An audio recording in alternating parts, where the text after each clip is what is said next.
नमस्कार. मराठी अपडेट गुरु या यूट्यूब चॅनलवर मी ओमकार तुम्हा सर्वांचं हार्दिक स्वागत करतो. तर डी-एड ॲडमिशन संदर्भात परिपूर्ण माहिती आपल्या चॅनलवर दिली जाते. तर नवीन अर्ज करण्याकरता मुदतवाढ झालेली आहे.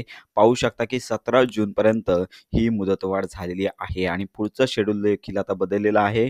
पाहू शकता की प्रोव्हिजनल मेरिट लिस्ट आता 23 तारखेला लागणार आहे. त्यानंतर जर काय तुमच्या आक्षेप आणि हरकती असतील तर 23 तारखेपासून म्हणजेच त्याच दिवशी तुम्हाला मुदत देण्यात येणार आहे आणि 23-24 पर्यंत तुम्हाला मुदत असणाऱ्या आक्षेप हरकतींसाठी आणि फायनल मेरिट लिस्ट आहे ती 25 तारखेला लागणार आहे. त्यानंतर जो 26 तारखेला कॅप राऊंड आहे ॲडमिशनचा तो सुरू होणार आहे आणि कॉलेजमध्ये 26 तारखेपासून ते 30 तारखेपर्यंत प्रवेश घ्यायचा आहे आणि त्याच्यानंतर दुसरा राऊंड आहे तो 1 तारखेनंतर सुरू होणार आहे. तर अशा प्रकारे हे नवीन सुधारित वेळापत्रक प्रसिद्ध करण्यात आलं आहे. तर ही महत्त्वाची माहिती आहे.